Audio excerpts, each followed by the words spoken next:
International section of the American Bar Association and the Committee of the Multilateralism and the Accountability of the International Organization of the American Branch of the International Law Association. I want to welcome Karen Hudes. How are you? I'm great. Thanks for having me. What a lovely introduction. You know what? There's a lot more to it, but like I said, I had to cut it down to about a third. So I really want to thank you for actually being on the Money and Business Show. But tell us a little bit more about who the World Bank and what was its purpose for this financial institution to be born out of? It's hard to know where to start. Let me start at what was going on in 1944, which is when the World Bank and the International Monetary Fund were created. Yeah. They're called the Bretton Woods institutions because there's a ski resort in New Hampshire, United States, where 44 countries came and established what they call the Bretton Woods institutions. And I fell for the stated purpose of the Bretton Woods institutions when I graduated from the University of Amsterdam with a degree in development economics. I landed there because I was a kid in high school and college during the Vietnam War era. And when they were saying love it or leave it, I thought that I really wanted to get out. So I went to Amsterdam and studied development economics, but I had always wanted to be a lawyer, too. So I applied to Harvard and Yale and got into both of them and wrote a letter to Harvard saying that I was going to go there, but I had in mind that I really wasn't. And so I went to Holland and I got admitted to the University of Amsterdam. And I wrote Harvard and said, I'd like to take a deferred admission because I think it would be good to study economics in Holland. I wasn't saying anything about the Vietnam War to them. But, you know, they knew that a lot of people were leaving the country at that time. Anyway, so Harvard wrote back and said, you told us that you were coming and then you didn't show up. So even though you wrote us a month to tell us, beforehand to tell us that we should admit somebody off the waiting list, we're never going to readmit you. So anyway, that didn't bother me too much. It bothered my parents a lot, but it didn't bother me. So I stayed happily in Holland for a couple of years, and then I started realizing that this Yale Law School credential could be very, very helpful if I wanted to do what I said I wanted to do. So I took a leave of absence from Amsterdam and went and started law school, did a year at Yale, and then I took a leave of absence from Yale and went back and finished up in Amsterdam. This is not to bore your listeners, but just to give them an idea of what I had in mind right back from the get-go. No, that is perfect, Karen. I needed to know that because it wasn't really clear about your past. Go ahead. Well, people right now are questioning my motives. They say if a person was at Yale, then they obviously are part and parcel of this cartel.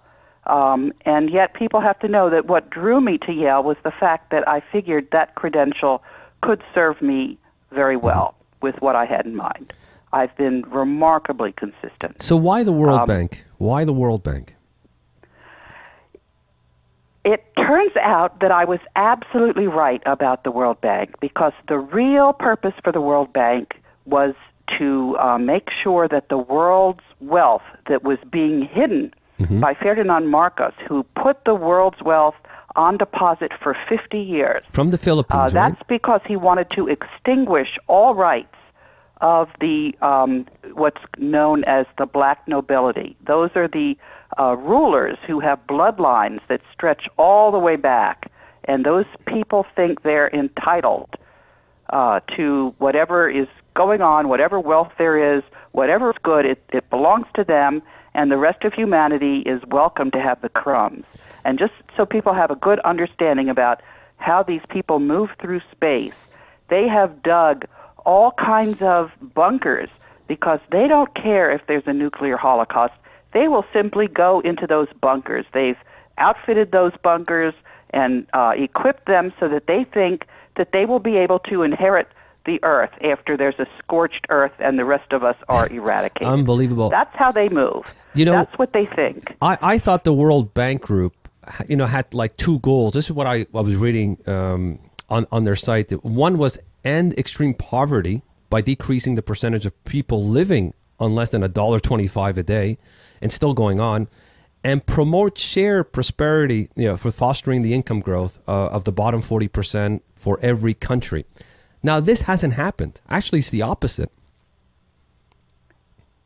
Right? What happened is that the World here? Bank institution was hijacked by this banking cartel. And who is the banking cartel? Describe the banking cartel yes, for a go minute. ahead. Who are they? Are you going back to Walter Wriston? No. Okay. Do you remember Walter Wriston? He was head of I've forgotten totally who he is. Bank of America. He that. became head of the World Bank in the 70s. That's who I was thinking you were referring to. But Brian, look, the World Bank that I know, I got from Aaron Brochus, who was the longest-serving general counsel, and he was a Dutch lawyer who was working in the Dutch embassy when the Bretton Woods conference was held. And if you read the history of that conference, you'll see that he's mentioned in a footnote. And so he gave me the operation manual for the World Bank. He told me that the key to the World Bank is not the presidency, but the legal department, because the legal department is sitting there right between an internal board of directors. The World Bank it's a different international organization than any other, and the IMF. They're really the same institution. It's just that they're across the street from each other, and the Europeans get to handpick the managing director of the IMF, and the United States gets to handpick the president of the World Bank. But that ended in 2010. But anyway, let's get back to what the World Bank and the IMF were created to do, and about their board of directors. Their boards are resident and run the place. And the biggest 8 countries, the biggest economies, get to handpick who their executive director is. So that's the United States, Germany, France, United Kingdom, Saudi Arabia, China, Japan. I always forget somebody else. But anyway, the top 8 economies. And then the rest of the countries get clumped into what is called constituencies. And if you read what the articles are, which is supposed to govern how the World Bank and the IMF are run, the boards, the countries themselves, are supposed to run the place. And what happened 1 year into the existence of the World Bank is that there was a special understanding that the board was going to serve as a rubber stamp and was going to vote any proposal by the president up or down. They were not going to be an active board. And I went to them. I went to the Russians, actually, in 2009, and also the Norwegians. I had gotten to know the boards very, very well. They had wanted me to be their general counsel, and I was prevented from doing that, but I stayed in touch with them, and I told them that I understood full well what was going on. Let me give you an example of what was going on. When the president of the World Bank, who came from the Pentagon, Paul Wolfowitz, gave a 30% pay raise to his girlfriend, the board didn't like that, and they fired Paul Wolfowitz. And just as they were firing him, any member of the board who went to the same bordello that Eliot Spitzer had frequented when he lost his governorship, that was the New York Madam, were told that that information was going to be made public if they went forward with it. I found this out because I happened to be in Holland, I speak Dutch, when the man who represented the Dutch government, who had formed the Dutch government, that's Herman Wijfels, went on record in a newspaper, and then the next day his predecessor, Ad Melkert, who by that time was working for the UN Development Program, Ad Melkert was interviewed on a television program, and they said, Ad, is what Herman said true? And Ad said, well, they never really bothered me because I'm kind of a boring guy. But yes, it's absolutely true because I knew other executive directors who were very unhappy about this blackmail. So when you're hearing now about the blackmail that is coming out of the National Security Agency, this has been going on for a very, very long time. They're only going public with it now. But I went I came back from Holland. First, I went to the dean of the Yale Law School. Then I went to the Congress. I had been dealing with the Senate Committee on Foreign Relations, which at that point was chaired by Joe Biden and had Hillary Clinton and Barack Obama as junior senators on it. I went to them with this information, and they said, go to the Treasury Department. So I went to Kenneth Peale, and Kenneth Peale did absolutely nothing. And I told Kenneth Peale that the chickens were going to come home to roost. Let me go in at great length at the most important information that I'm going to give your listeners. Do you know what, Karen? Can you just we have to pay our bills. Can you just hold on to that thought? And I'm going to ask you again for that information, because I'm sure it's extremely important information. But just stay on the line. I'm with co-host Brian Wolofsky. My name is Samuel Zerzer for the Money Mission Radio Shalom, CJRS 1650 AM Montreal. We'll be right back in 2 minutes. We're back, live in studio with Samuel Zerzer in the business headquarters of Radio Shalom 1650 AM in Montreal with the Money and Business Show. You have questions about your personal finances? You need advice in making sound financial decisions? Samuel and his guests are ready to take your call at 514-738-4100, extension 200. And now, back to the Money and Business Show. Yes, we're back with Karen Hudes, is a graduate of Yale Law School, and she worked in the legal department for the World Bank for more than 20 years. Now she blew the whistle on the World Bank. How are you? How you doing? I'm doing great. Good. Go ahead. I'm sorry I had to interrupt you there just before the break there, but you had some important information to tell us. Yes, but before I get started on that, let me just talk a little bit about whistleblower and what that actually means in my context. Okay. There are a group of World Bank whistleblowers, but we're not really whistleblowers, actually. What we are is, think of what happened during World War II when governments went into exile, the real governments.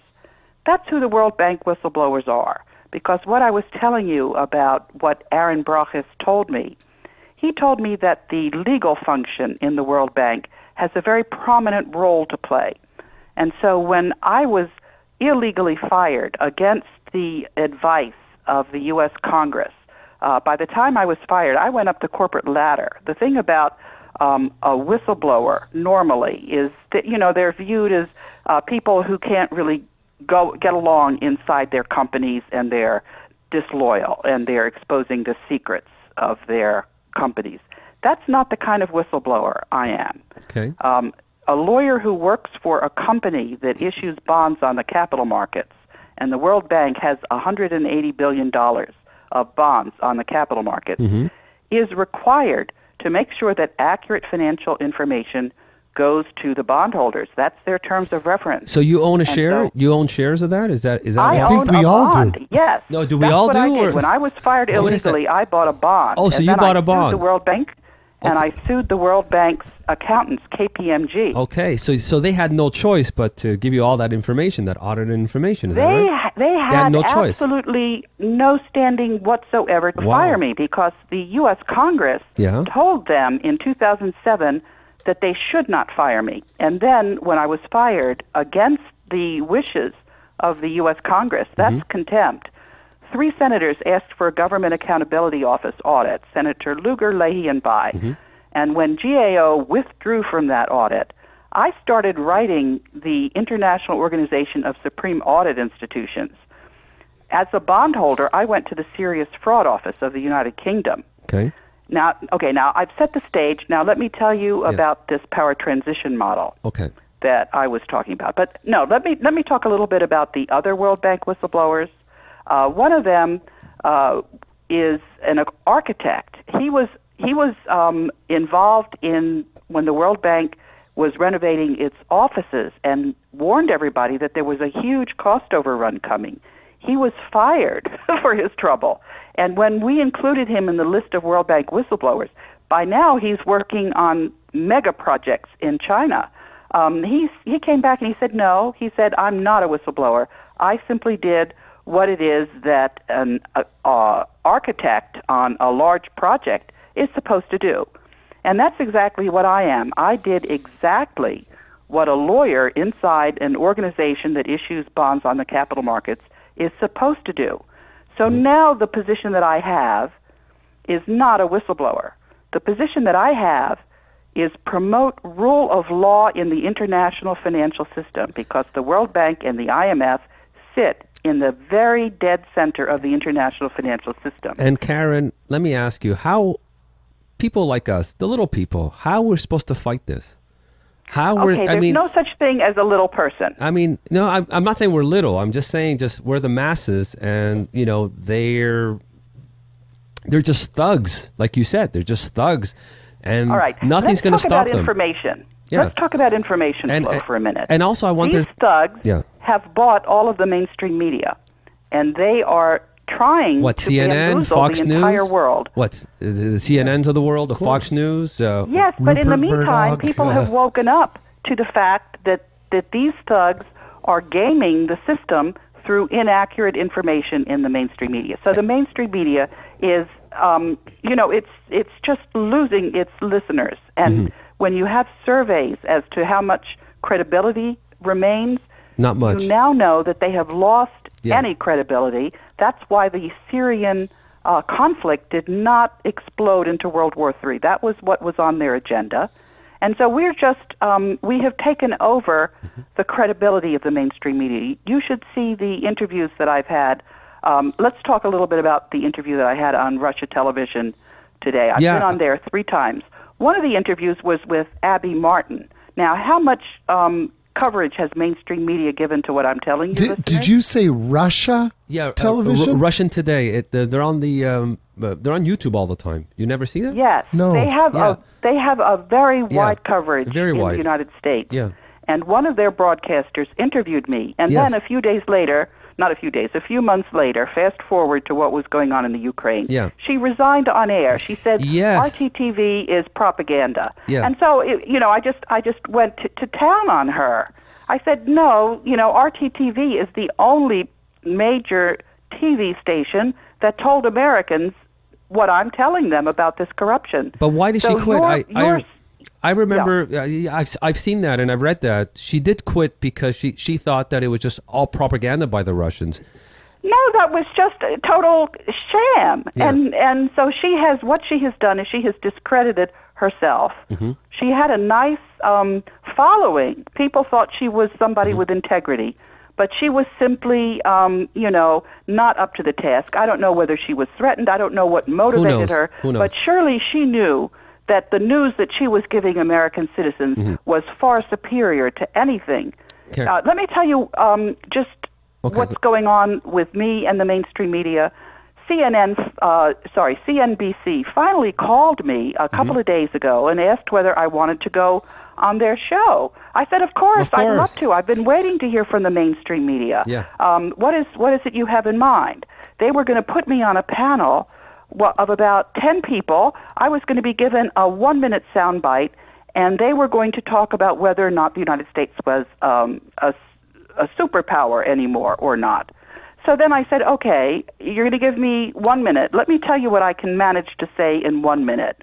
And then I started talking about what went on with the U.S. credit rating, that there is now a 4th credit rating agency that's owned by Russia and China, and that the U.S. credit rating is going to go down because of how the mainstream media is not telling people what's really going on. Well, that was too much for them. So they said, oh, never mind, we're not going to put you on. And also they were insisting that I take their limousine to their studio. I said, I am not going to get in your limousine. You think I'm nuts? But anyway, so let me go to the point that I was going to make about the power transition model. I don't even understand that. Why wouldn't you take the limousine? Because I can tell you about all the different threats I have had. And I am not getting in the limousine of a company that's owned and controlled by the... So you've been threatened before, right, Karen? You've been threatened. I mean, I don't want to bore your listeners. My life consists of nothing but. I just don't intimidate. That's, I was captain of the NYU fencing team. All you have to do is threaten me, and I go into my fencer's stance and I stab you from the other side. Yeah, you were telling me the other day, or actually last night, that you were, you got elbowed just recently, right? Yeah, at the end of the reading of the Megillah. Yeah, for it was on Sunday, right, for Purim. But right. let me talk about the power transition model, please. Okay, go ahead. Okay. At the World Bank in 2004, a political scientist named Jacek Kugler came to the World Bank with his power transition model that he had developed as a prominent political science expert. He chaired the political science department at Claremont University. And this model, what you do is you ask somebody who's an expert in a problem, who are the stakeholders? Who are the people who can influence the problem? How powerful are they? Where do they stand on the problem?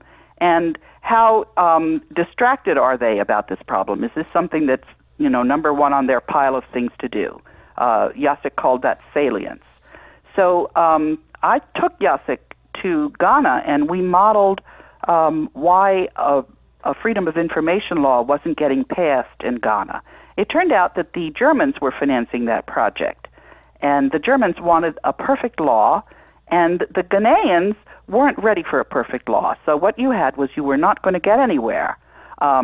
Anyway, I then asked Jacek whether he would model rule of law at the World Bank, which he did. And that model showed that the United States was going to lose the gentleman's agreement if we didn't start playing by the rules. And I could tell that we weren't playing by the rules because I was also country lawyer in the Philippines. The man who brought me to the World Bank, that was Ibrahim Shihada, who was an Egyptian lawyer who, before he became the general counsel at the World Bank, had been the general counsel of the Organization of Petroleum Exporting Countries. And I have maintained my ties with the Egyptians. I won't go into, I won't bore your people, but let's get back to the power transition model and what I did with it. I warned the Treasury Department when I was not making any headway on the cover-up in the Philippines. This was after the East Asia financial crisis, and we were supposed to strengthen the financial sector in the Philippines. So the second largest bank, Philippine National Bank, was supposed to be sold to the private sector. And instead what happened was the man who owned Philippine Airlines, Lucio Tan, grabbed up employee shares, a huge block of them. He knew Joseph Estrada, right? The former president? They would play. They would gamble cards at night. Okay. They were cronies. And so he grabbed up all of these shares without telling the disclosing? Securities authorities that he had more than 10% of the shares of Philippine National Bank, that he broke the securities laws. And at that point, the investment advisors said that there was no way to have a transparent privatization because of this block of shares that ended up with Lucio Tan. So I told the man who was in charge of the lending program in the Philippines, Vinay Bhargava, that the loan conditions could not be met and that he should tell the government about this. And I drew up the letter for him to write. So instead, he had me reassigned, at which point I went up to the Dutch executive director and I said, there is corruption going on in the Philippines and I'm being reassigned. And so together with Peter Stack, we went to see Jim Wolfenson and told him about these shenanigans in the Philippines. So Jim Wolfenson said, I'll take care of it. And his way of taking care of it was to call up my boss.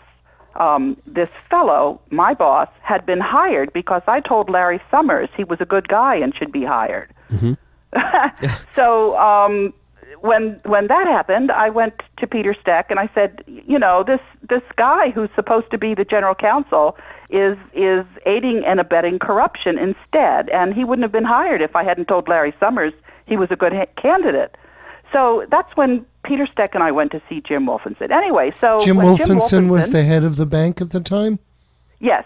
So when Jim Wolfenson called my boss, Ko Yun Tung, who wouldn't have been my boss if I hadn't recommended him to Larry Summers, who lived on the same block as me because his kid and my kid were in elementary school. I would go and talk to Larry Summers during PTA meetings. After what happened, and I ultimately got fired from the World Bank, every time there was a PTA meeting, I went and I gave Larry Summers a piece of my mind.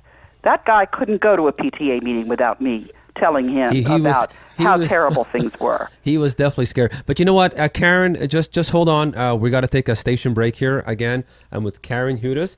Used to work for the World Bank, and now she's telling all the truth that's going on there. And also I'm with Brian Wolofsky, my co-host. My name is Samuel Zerza from the Money and Business Show on Radio Shalom, CJRS 1650 in Montreal. We'll be right back in 2 minutes. We're back, live in studio with Samuel Zerza in the business headquarters of Radio Shalom 1650 AM in Montreal with the Money and Business Show. You have questions about your personal finances? You need advice in making sound financial decisions? Samuel and his guests are ready to take your call at 514-738-4100, extension 200. And now, back to the Money and Business Show. We're back with Karen Hudes, is a graduate of Yale Law School, and she also worked in the legal department of the World Bank for more than 20 years. Wow, what a story you're telling us. I'm telling you, Brian. I have nothing to say. I'm just sitting here. You know what? My job is easy today. I just Karen, shut up and listen. I just want to tell you, Karen, it's the first time I see Brian really quiet. He's just listening to you. Eyes closed, intent, listening. But you know what, Karen? What I want to know, Karen, is let's fast forward to what was curious to me, and I'd like you to give our readers your website, because I was reading it, and what struck me on reading your website was you were not doing anything wrong. You were doing everything right. And it seemed to me that if I had been in your place, I would have been thinking, wow, I'm pointing out to my superiors what's going on in the Philippines. They should be patting me on the back and saying, oh, yeah? Thank you, Karen. Thank you for informing us. And instead, you just got into more and more and more trouble. And it made me think like you were like a lobster in a pot where the water just kept getting hotter and hotter, and you didn't realize how much trouble you were in and how much was coming back against you and not the people doing the really nasty stuff until it was essentially too late. So I'm curious, how did you get into this trouble? Were you shocked by the response of the people around you? And where are we at now? Yes, those are great questions. I can tell you that I was very surprised when Senator Lugar wrote 3 letters to the World Bank saying, don't fire this lady, and I was fired. My sensation in all of this is that of a person in an elevator, and I kept thinking that I was on the top floor and that the problem would be resolved, because don't forget, I had this very powerful power transition model, and it started telling us in 2010 when I got my statement up on the UK Parliament website that we were going to have rule of law, and it's 90 to 95% accurate. Elaine Colville worked at one of the entities inside the World Bank. There's 5 of them. The International Bank for Reconstruction and Development is the main one. That's the one that was created, and that's the one that was given power over the world's gold. That's the most important thing that we should be talking about right now. We should keep our money on the gold, because if we do not get that gold out of its cloak of secrecy, which is where that banking cartel has put the gold, where is that gold? We are going to have another dark ages. Where is the gold? I mean, so many people are talking about, Fort Knox, there's just no more gold. No. Is there gold there? There's no more gold at Fort Knox. No. Where is the gold? No. The gold is primarily in the Central Bank of the Philippines. That's about 600 million you mean the metric tons. You mean the world's gold is there? Or just yes.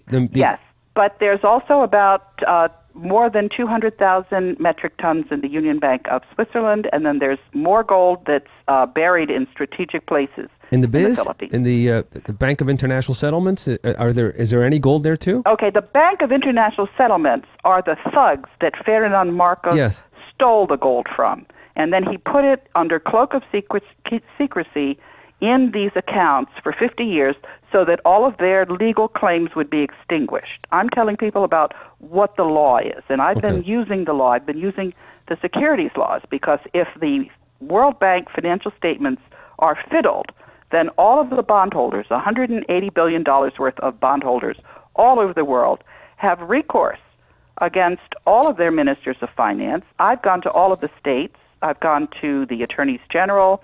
I'm now at the level of the county executives. I've gone to the Parliament in Canada many times. There's a group called the Committee on Monetary and Economic Reform in Canada. I'm working together with them. I'm working together with a number of people all over the world because although the mainstream media is controlled by this banking cartel that has bought up 40% of the net worth of all of the 43,000 companies traded on the capital markets, and they pull down 60% 40%? of the earnings. We know this from the Federal Institute of Technology study. Yes, I read about that. Accurate data. Yes, yes. But let's get back to this power transition model, which I've been using. It started predicting that we would have rule of law because coalitions would form. And I have been in touch with all of the executive directors on the board. I was their inside candidate who they wanted to be general counsel. And when I was thrown out, it didn't prevent me from continuing to keep them informed. And I've been informing all of the embassies for many, many years about progress. And they know that this is their gold, and they're entitled to it. They also know that the board of the World Bank should be taking the initiative and running that institution because Ferdinand Marcos was the one that created it to watch over the world's gold. That's its real main function, and that's what it's doing. But why do you care about the world's gold? Seems to me we've gone off a gold standard a long time ago. This has nothing to do with gold standard. There is a very good interview that I'd like your audience to watch. I'm interviewing Antal Fekete, who's the foremost monetary economist. He's the one who gave the keynote speech when in South Africa they were celebrating 100 years of the centenary of having discovered gold. Gold is currency. It has been currency for millennia. And paper currency is nothing but toilet paper. And our paper currency is about to crash. We're about to go into something called permanent gold backwardation. You can tell this three different ways. One way is because of the amount of gold in COMEX. Another way is because the price of gold for immediate delivery is higher than the price of gold for delivery in the future. And the third way is because there's no longer leasing of gold by the central banks. That stopped in July. We are about to get into a situation where people who hold gold will not sell it at any price because paper currency is toilet paper.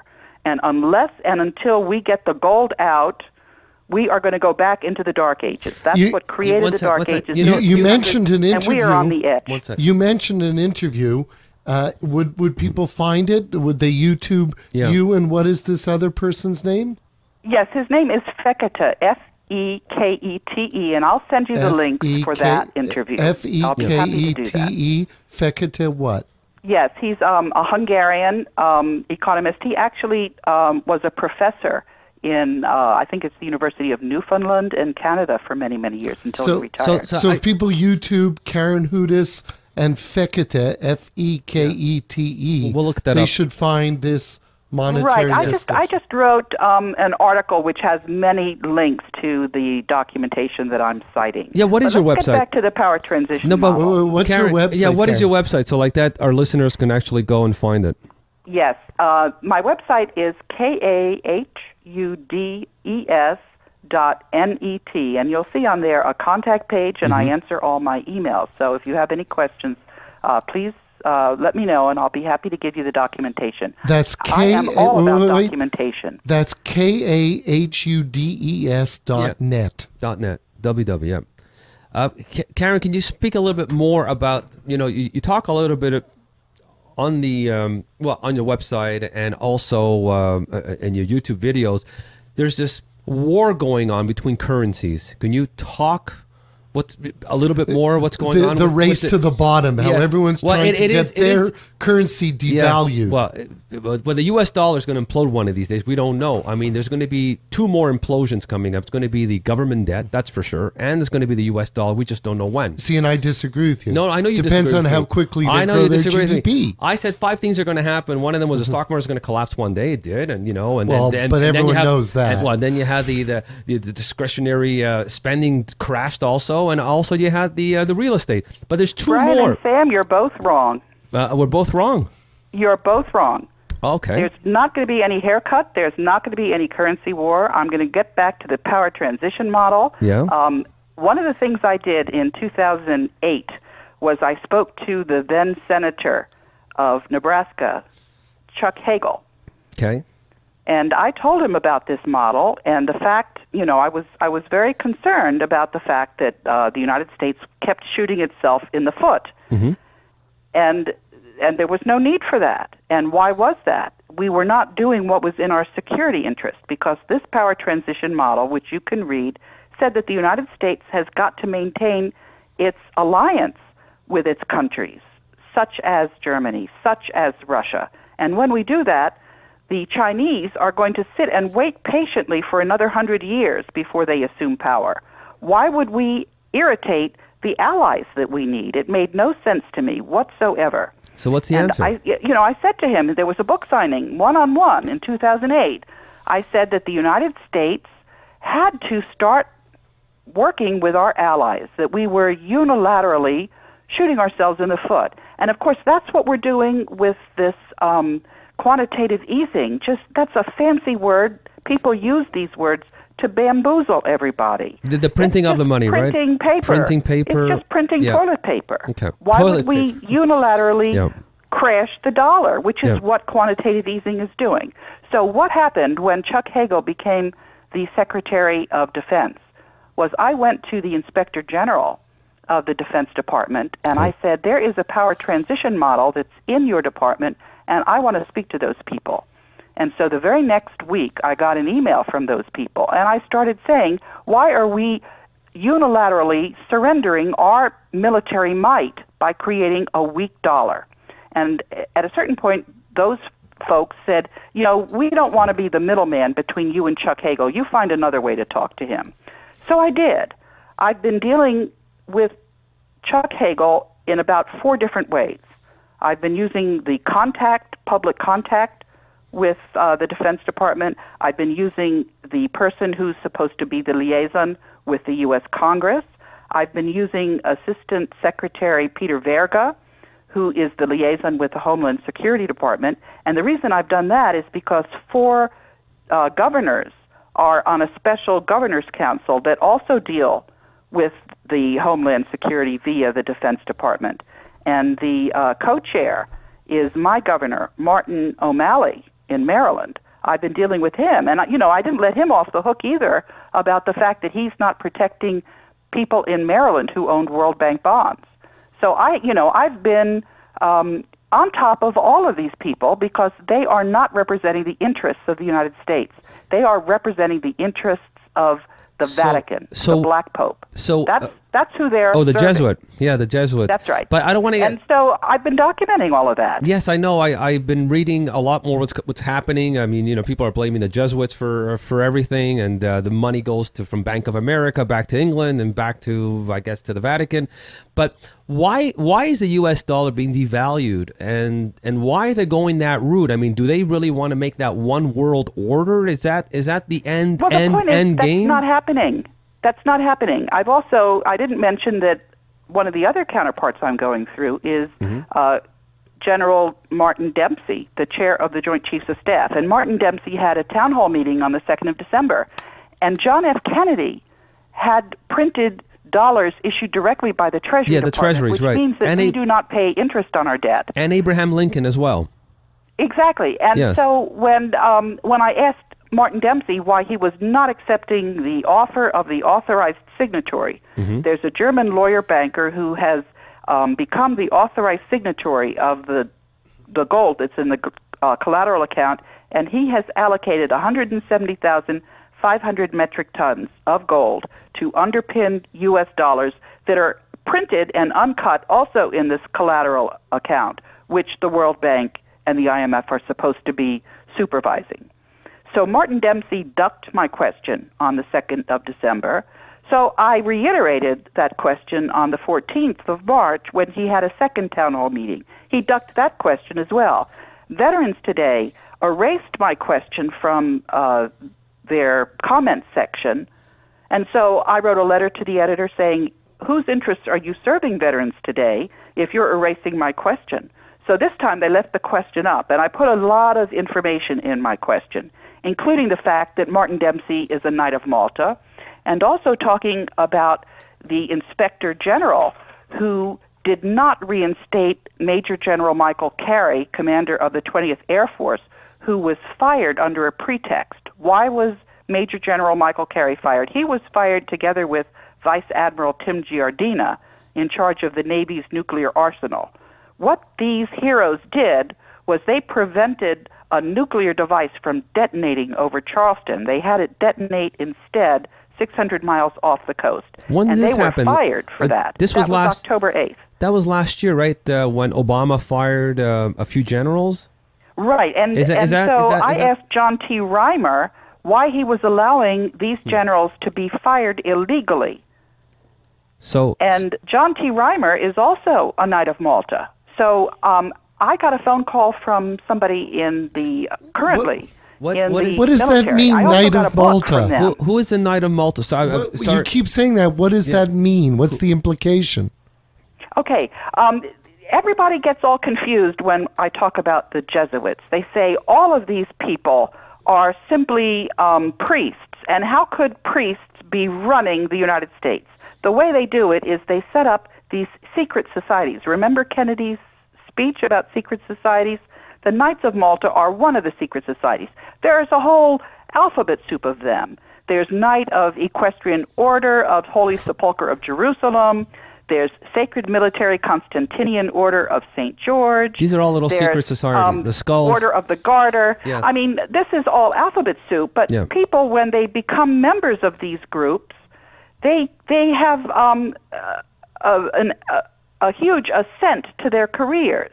They get put in positions that they have absolutely no training for, just simply to do Rome's agenda and take orders from the Jesuits. Karen, we're going to have what that is. Okay, Karen, we're just going to take a couple of minutes break over here. Again, we do have Karen Hudes, who's a graduate of Yale Law School, and she worked in the legal department of the World Bank for more than 20 years. My name is Samuel Zerza for the Money Michelle Radio Show on CJRS 1650 AM Montreal. We'll be right back in 2 minutes. We're back, live in studio with Samuel Zerzer in the business headquarters of Radio Shalom 1650 AM in Montreal with the Money and Business Show. You have questions about your personal finances? You need advice in making sound financial decisions? Samuel and his guests are ready to take your call at 514-738-4100, extension 200. And now, back to the Money and Business Show. We're back. We're Karen Hudes. Used to work for the World Bank, and also she claims she's a whistleblower. But I wanted to say hi to you again. And Karen, I wanted to ask you. I know you can. There's just so much information that we're going to ask you, but one of them that I really wanted to know is, you speak a lot about the gold. Where's the gold and all that? It's just why is Goldman Sachs always shorting gold? I mean, they're always these naked shorts. If you know what I'm talking about, they're selling the gold so they can depress the gold. How come they just don't let it rise where the marketplace is? The reason that they're doing this, manipulating the price of gold, is because the U.S. dollar is losing its status of international reserve currency. And by manipulating the price of gold, they're trying to prevent this. But obviously, that's not working. You've got the BRICS countries, Brazil, Russia, India, China, and South Africa, that are no longer paying for the trade among these countries with dollars. Instead, they're using offsets, and they're paying the difference in gold. But let's get back to this issue about the military, because that is critical. But what does the military have to do with the World Bank? And are you putting everything in context? Is that it, or what? I mean, okay. What I'm trying to explain is the power that's underpinning the Jesuits and their secret societies. I got a letter from a retired, I guess he was a Marine. His name is Robert O'Bannon. And what he wrote was that this scheme that they have, this network of control, depends on two things. It depends on secrecy, and you can hear now I'm getting access to the public. So that secrecy is breaking down. The other thing it depends on is the military might of the United States. And as long as you can have Knights of Malta placed in key positions and allow them to remain unchallenged and to unilaterally surrender the military might of the United States to the interest of the Vatican, then they will get their way. But what you have now is that these Knights of Malta are outed. And that's why we can say with absolute assurance that the United States is not going to allow its dollar to crash. Why would we allow Federal Reserve notes to disarm this country? Why wouldn't we continue our military strength? Why wouldn't we allow our allies to help us, which is Germany? I had an interview on a very important business website, which has 1.5 million readers per month. And at the end of the interview, what the interviewer asked me, he said, is there something you think that our listeners would be especially interested in? And that's when I started talking about the fact that military helicopter of Germany had buzzed the consulate of the United States in Frankfurt. And so then I went into what the motive was. Mm-hmm. It was because Germany was trying to inform the citizens. It was a shot across the bow. Germany is a very important ally, which we are losing. Look what's happening in the Ukraine now. Germany had negotiated, had brokered an arrangement which was unilaterally jettisoned by the United States. Is this in the United States' interest? It's in the interest of the Vatican. I'm not aware of what arrangement you're talking about. You don't know about it, but there's a very good German journalist named Lars Schall who wrote an article on this. He also did the best interview on me, so I would commend your listeners spell to Schall? read Lars Schall's. Yes, I'll give you the link to that. Lars Schall's interview with me, and you should also read Lars Schall's discussion about what's really How do you happening spell in Schall? Schall. A-double-L. Now, can we just ask you a couple of questions that are really on our mind, that we prepared, that we'd really love to ask you, kind of short snapper questions, because we have 6 minutes left, and we'd really love to ask you. Yes, I've pretty much covered what I had to say. I'm happy to take your questions. All right, so Sam and I have a bunch of questions. The first thought is, and these are all like 1 minute answer questions. Do you have any thoughts on the Trans-Pacific Partnership and the fact that so many are saying that it's basically a takeover of the world's ability to protect its own domestic businesses by global businesses? Any thoughts on that? That's their intention, but the Trans-Pacific Partnership is a non-starter. I went to a meeting in Washington. You know, they have these brown bag meetings. That's when I established good relationships with Japan. We haven't talked about Fukushima or whether Fukushima could have happened the disaster through some kind of sabotage, or whether the backup generators that would have prevented the meltdown had been deliberately disabled by the Styx virus. So, you mean Stuxnet? No, excuse me? Wasn't do you mean Stuxnet? Yes, that's exactly what happened. Okay. And what was going on before Japan was punished by this wave that was generated artificially off the coast. That was that Japan was starting to break away from the banking cartel. So what you have is you have a top layer of treasonous elites in each of these countries that we're dealing with. And those treasonous elites are on notice that they are exposed, they are outed, and they are no longer going to be controlling the people in these various countries. All of the people are going to take their fiat paper currency and, in a very smooth transition, replace it with the gold that exists for the benefit of humanity, that's going to be minted as the replacement currency. Any last thoughts there, Karen? Do you want to tell our listeners? You have 30 seconds. I just simply want to say that the chance that what I'm saying happens is 90 to 95%, because we are basing this on that power transition model.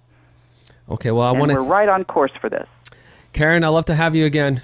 That's Karen Hudes, is a graduate of law school, Yale Law School, and she worked the legal department of the World Bank for 20 years. I want to thank you for being on the Money and Business Show. Thank you. Thank you, Karen.